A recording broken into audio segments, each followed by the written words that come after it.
The sun was hot as we loaded our bags into the SUV, excited for our family trip. My husband of 37 years, Jack, was giving instructions like a drill sergeant. "Olivia, make sure the cooler has enough drinks and snacks for the drive, and don't forget the maps and directions," he ordered. I held back my response, trying not to remind him that I'd been planning this trip for months. As usual, he left all the details to me and just expected to enjoy the results. Then Jack's mother, Julie, stepped out of the house, already looking irritated. "Are we ready to go yet? You know I hate waiting," she complained. I forced a smile. "Almost. Larry and Cheryl should be here soon." Right then, my son and daughter-in-law arrived. Larry gave me a knowing look, clearly aware of the tension between his dad and me. We all climbed into the SUV, and I took my seat up front, ready for the long drive. As we hit the highway, I overheard Julie whispering to Jack from the back. "Once we're at the cabin, we'll have that talk with Olivia," she murmured. My heart sank. What were they planning? Jack replied quietly, "It's for the best, Mom. She'll never see it coming." I felt a knot in my stomach, realizing they were up to something on what was supposed to be a fun family trip. The drive was mostly silent, broken only by Julie's occasional rude remarks. By the time we arrived at the cabin, I was on edge. As we unloaded, Jack pulled me aside. "Olivia, we need to talk," he said. I braced myself, determined not to show how uneasy I felt. "About what?" I asked. He looked around, cautious. "Not here. Let's take a walk." We walked down a nearby trail as the sun started to set. Finally, Jack spoke. "Mom and I have been discussing her health. She needs more care than I can give her alone." I nodded, not sure where this was going. "We've decided it would be best if she moved in with us permanently, so you can take care of her," he said. I was shocked. "You want me to be her full-time caregiver without even asking me first?" Jack's face hardened. "It's the logical choice. You're retired, and I'm still working. Who else would do it?" I shook my head in disbelief. "And what about my needs, Jack? Don't they matter at all?" He just rolled his eyes. "Don't be so dramatic. This is what families do. We take care of each other." But his words felt empty. In that moment, I realized our marriage was just an act, held together by duty instead of love or respect. As we walked back to the cabin, Julie greeted us with a smug smile, clearly enjoying her win. That night, lying in the unfamiliar bed, I couldn't stop thinking. How had things gotten so out of hand? When did I stop being Jack's partner and become more like his servant? I thought about all the dreams I'd given up, traveling, hobbies, a peaceful retirement, all sacrificed to keep others happy. But as the first light of dawn came through the curtains, a new resolve grew in me. I wouldn't stand by passively anymore. It was time to stand up for myself. The cabin's cozy look did little to calm my nerves as we settled in for the night. Jack and Julie acted as if nothing was wrong, chatting cheerfully about the views and plans for hiking. Their calm only made me feel more uneasy. After dinner, I excused myself and went to the bedroom, closing the door behind me. I sat on the edge of the bed, my mind racing. What were they planning and why? Memories rushed back, the times I'd put my dreams on hold for Jack, and how Julie had always treated me like an outsider in her son's life. Had I been so caught up in duty that I missed the cracks in our marriage? Then, a muffled voice from the living room pulled me from my thoughts. I leaned close to the door, listening. Jack's quiet voice came through. "I can't go on like this, Mother. She's become a burden." My heart pounded as Julie replied, "I told you she was never right for you. We need to act before it's too late." A chill ran through me. Were they planning to get rid of me? I pressed my ear harder against the door, hearing Jack say, "We have to be careful. Larry can never know the truth." Hearing my son's name was like a shock. They were planning to lie to him, to turn him against me. Tears filled my eyes as I took in their betrayal. I realized just how deeply they'd betrayed me. I stood there, frozen with shock. When Jack finally came into the bedroom, he kept his face calm, avoiding my eyes. "You should get some rest," he said, not looking at me. "Big day tomorrow." Then he disappeared into the bathroom, leaving me alone with my racing thoughts. I couldn't confront him yet, not until I had a plan. As he drifted off to sleep, I lay awake, plotting my next move.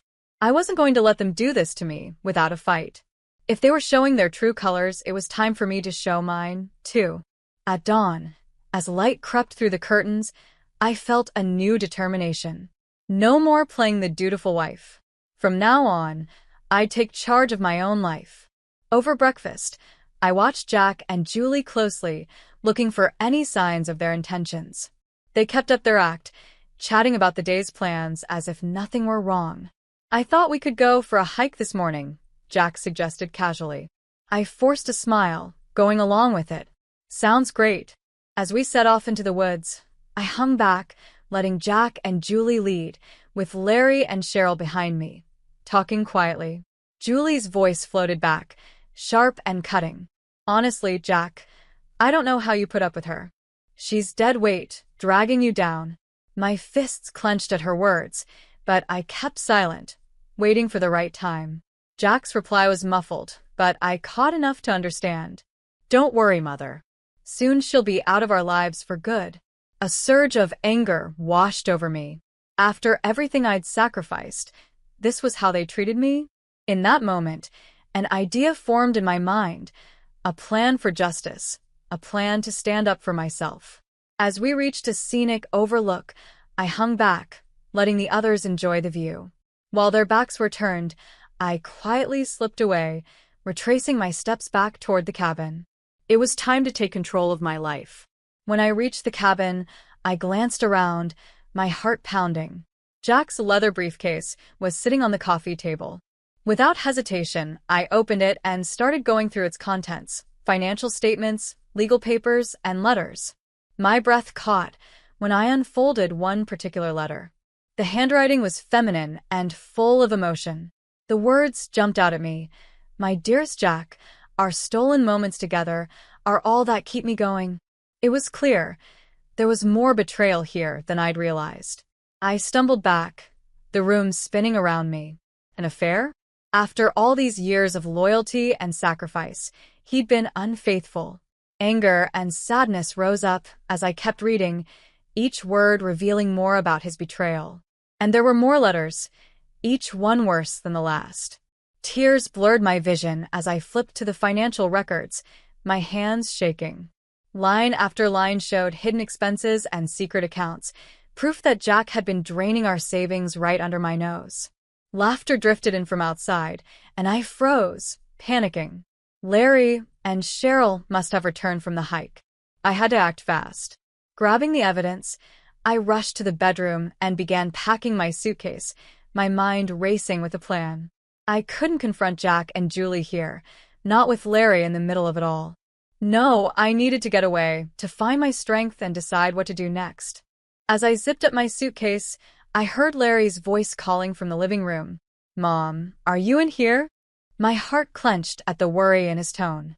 He deserved to know the truth, but not yet. "I'm just resting, honey," I called back, keeping my voice steady. "I'll be out in a bit." Silence followed, then the gentle murmur of Cheryl's voice as she led him away. Bless her for sensing something was off. With shaky hands, I quickly scribbled a note and tucked it into Jack's briefcase along with the evidence. Clutching my suitcase, I slipped out the back door to the rental car waiting outside. As I pulled out of the driveway, I caught a glimpse of Larry and Cheryl on the porch, looking confused. A pang of guilt hit me, but I pushed it down. They'd understand in time. Right now, I had a mission: to gather the strength and resources I'd need to hold Jack and his mother accountable. They thought they could toss me aside like nothing, but they had no idea what was coming. The miles stretched out before me, and with each one, I felt a weight lifting. No more being the dutiful wife, the obedient daughter-in-law. From this moment, I was in charge of my own life. And Jack and Julie? They would pay for every betrayal, every ounce of disrespect. As the sun set, a determined smile crossed my face. The game was on, and they didn't have a clue what was coming. I drove into the night, the miles blurring together, my mind set on the path ahead. I put distance between myself and that awful cabin, my hands shaking on the steering wheel. Anger and adrenaline rushed through me. How could he? How could Jack betray me like this, after everything we'd been through? The details of those letters burned in my mind, like acid. And Julie, that cruel woman, had been in on it from the start, probably enjoying every bit of my humiliation. Well, they would regret ever crossing me. As the sun started to set, I pulled into a plain, quiet motel. My body buzzed with nervous energy. I needed to regroup and make a plan. The shabby room didn't do much to calm my nerves, but I took deep breaths, willing my racing heart to slow down. Sitting on the worn-out bed, I grabbed my phone with trembling fingers. Jack's number glared back at me, and a bitter laugh escaped my lips. How things had changed. No more playing the obedient wife, ready at his every call.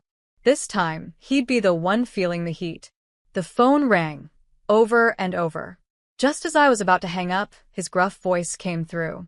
"Olivia, where the hell are you? Your son is worried sick."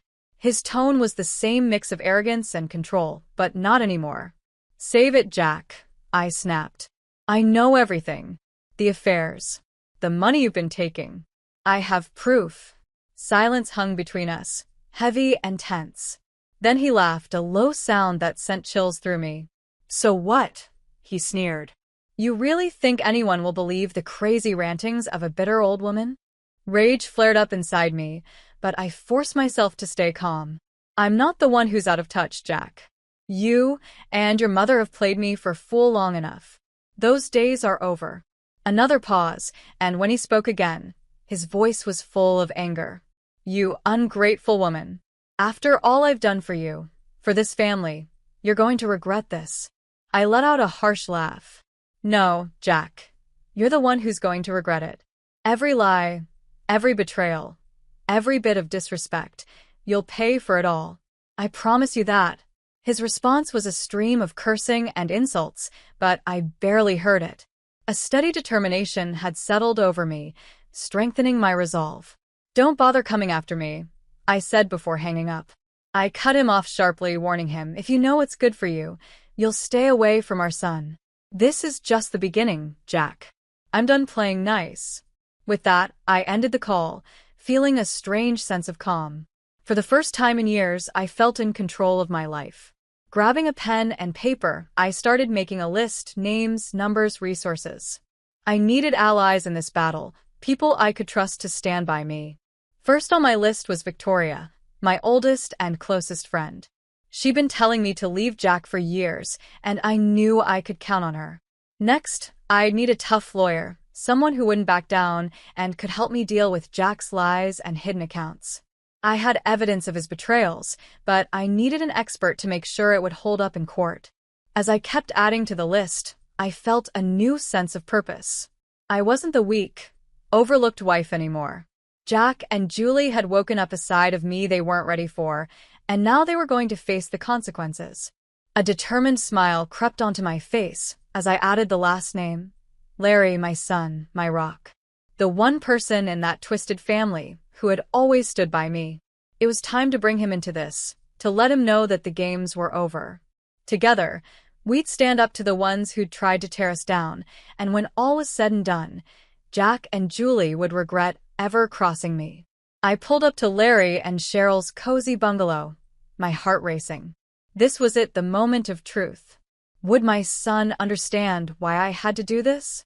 Or would he side with his father, blinded by years of lies? Taking a deep breath, I gathered my things and knocked on the door.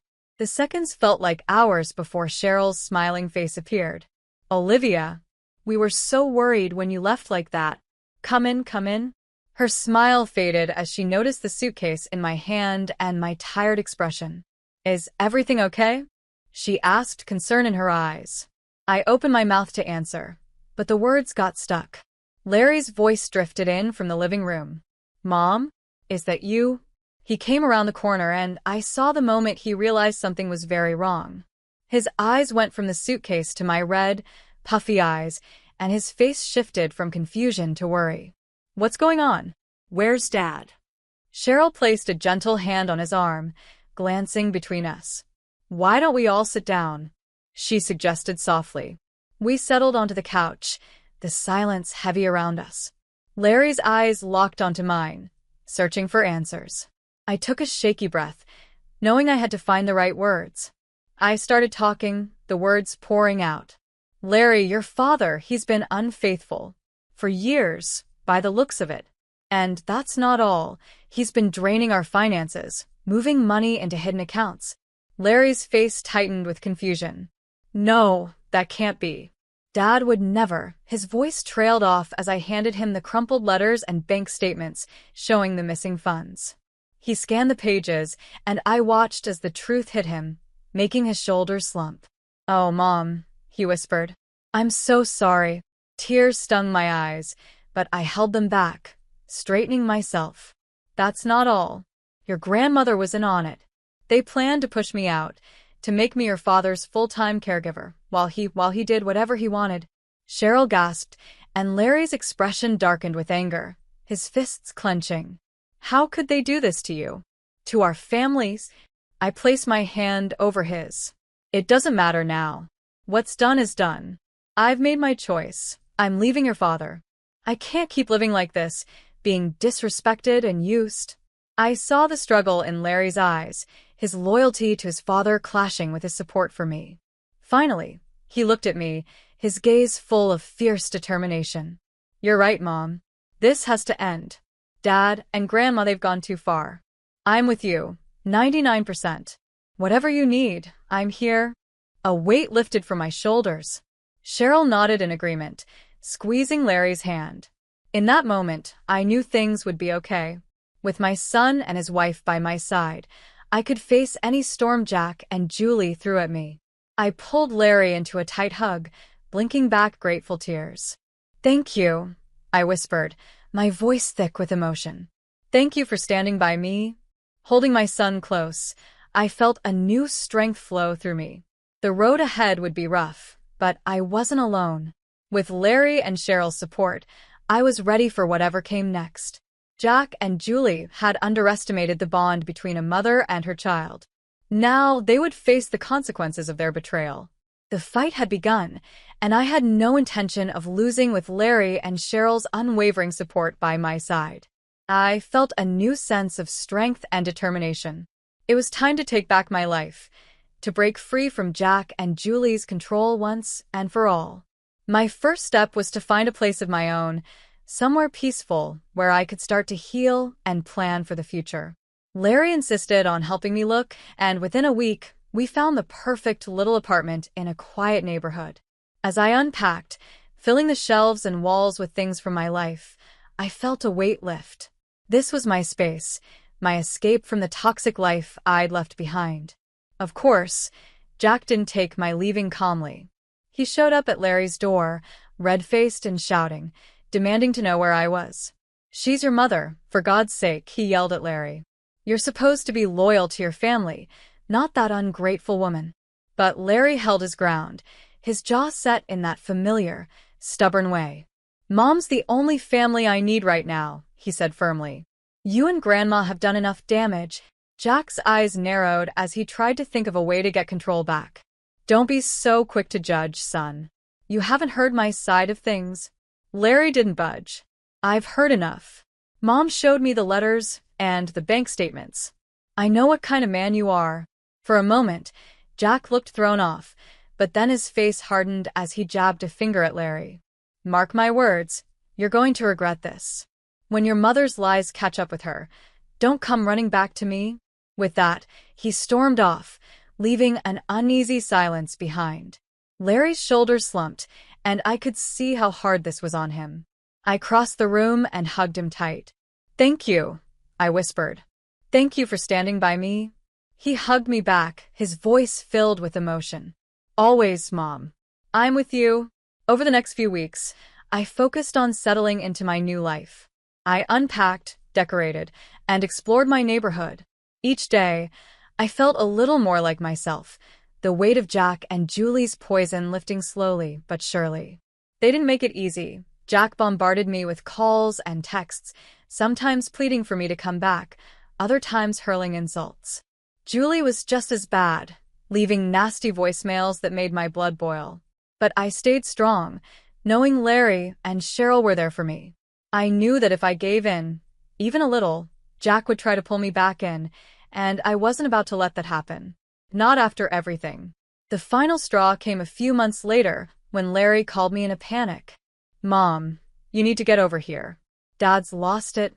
I rushed over to find Jack yelling on Larry's doorstep, his face twisted in anger. "You're making a huge mistake. Siding with that lying woman," he shouted as I approached. "She's turned you against your own family." Nearby, Julie wrung her hands and glared at me with pure hatred. For once, I didn't feel afraid, only a steady anger at how they kept trying to manipulate us. I stepped right in front of Jack, meeting his furious glare. "That's enough. You've had your chance to tell your side, and Larry sees through your lies. We're done, Jack." His face turned purple with rage, and for a moment, I thought he might lash out. But Larry stepped up beside me, standing tall. "You heard her, Dad. It's time for you to leave. If you can't respect our choices, you're not welcome here anymore." Suddenly, Jack's anger faded, his shoulders drooping as he shot me one last, bitter look. "Fine, have it your way. But don't come crying to me when this falls apart." He and Julie retreated, and as they left, I felt a wave of relief wash over me. That chapter of my life was finally closed, and their hold over me was gone for good. Turning to Larry, I hugged him tightly, holding back tears. "Thank you," I whispered. He hugged me back, his voice full of emotion. "You don't need to thank me, Mom. You're the strongest person I know." And in that moment, I knew it was true. Jack and Julie had done their best to tear me down, but I had come out stronger than ever. At long last, I was free. With Jack and Julie out of our lives, Larry, Cheryl, and I found some peace. But I knew it wouldn't last forever, not with how they had acted. Sooner or later, they'd try to regain control over the family. My chance for closure came a few months later, on Joyce's 89th birthday. Despite the tension, Julie still expected the entire family to show up and celebrate. I knew she'd unleash her anger if we didn't go. Part of me wanted to stay away, to just let it go.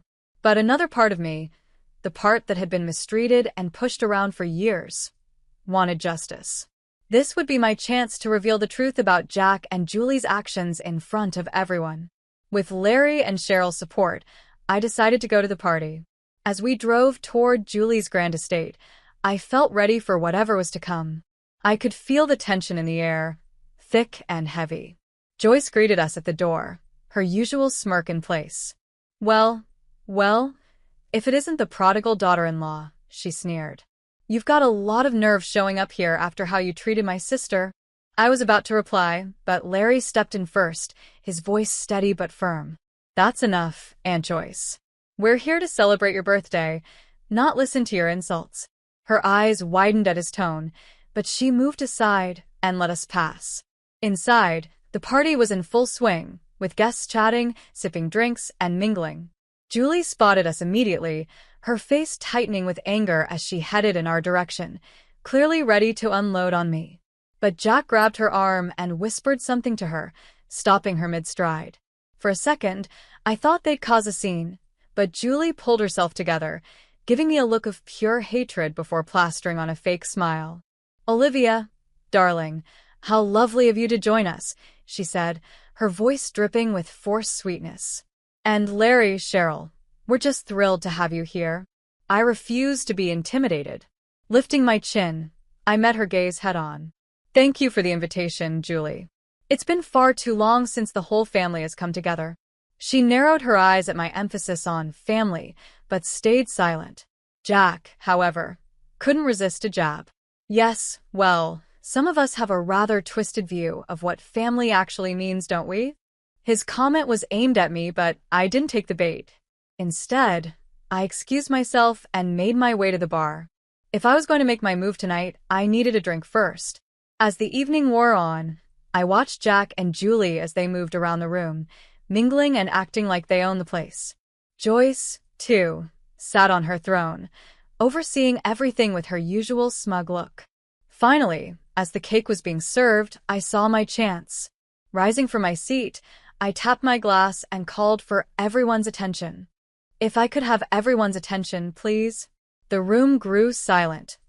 All eyes on me. Jack and Julie's faces looked tense, with a flicker of unease in their eyes. Taking a deep breath, I began, my voice clear and steady. I'd like to thank Joyce for inviting me to this lovely celebration. It's been far too long since we've all been together as a family. I let the word family hang in the air, making sure it sank in. Julie's eyes narrowed, but I kept going. I say family loosely because while we may be tied by blood and marriage, the sad truth is that this family has been falling apart for years. Shocked murmurs spread through the crowd, and I saw Jack tense, his face turning red with anger. But I couldn't stop now. The words just kept coming. For decades, I've endured the cruelty and manipulation from my husband and mother-in-law. The emotional abuse, the financial lies, the complete lack of respect. Gasps and whispers filled the room as I laid everything out. The affairs, the hidden bank accounts, their plans to trap me as Jack's caregiver. By the time I finished, Julie's face was pale, her usual calm cracking. Jack looked stunned, as if he couldn't believe I dared to reveal his secrets to everyone he knew. For a long, charged moment, the room was silent. Then, suddenly, outrage and judgment poured forth. How could you, Jack? Julie, we trusted you. Voices rose around us, filled with shock and disapproval. Julie shrank back, her eyes searching for someone, anyone, to stand with her. But no one did. Even Joyce turned her back, her lips pressed in a thin, disapproving line. As the noise raged on, I felt a strange calm settle over me. The weight of shame and secrecy was gone, replaced by a sense of freedom. I crossed the room to stand before Jack and Julie, looking them directly in the eye. It's over, I said quietly but firmly. Your lies, your manipulations, they're all exposed. You have no power over me or this family anymore. Julie opened her mouth, likely to throw out one last insult or threat, but the words died as she looked around, seeing only judgmental glares and hearing whispers of disgust. In that moment, the fight left her. She was a defeated queen, her reign finally over. With my head held high, I walked out of the room, Larry and Cheryl by my side. As we stepped into the cool evening air, I felt an immense weight lift from my shoulders. I was finally free from their toxic hold, their twisted games. The path ahead would be long, but I knew I'd face it with strength and pride, unbroken. They say revenge is a dish best served cold, and oh, how sweet felt. In the days after Joyce's disastrous party, a calm settled over me like I hadn't felt in years. I was finally free from the constant weight of Jack and Julie's control, their toxic influence gone from my life. Of course, they didn't leave quietly. Jack bombarded me with calls and emails, switching between begging for forgiveness and angrily accusing me of betrayal. Julie, too, tried to regain control, leaving nasty voicemails that I deleted without a second thought. But I was done with their drama and mind games. I had revealed the truth for everyone to see, and in doing so, I had taken back my self-respect. With Larry and Cheryl by my side, I focused on building a new life, one free from the chains of my past. I moved into a small, cozy apartment in a charming neighborhood, filling it with things that made me happy: fresh flowers, soft blankets, and framed photos of good times. As the weeks turned into months, I started to explore the world outside my old life. I joined a book club at the local library, losing myself in stories of other strong women who had overcome their own struggles. I also volunteered at a soup kitchen nearby, finding comfort in helping others.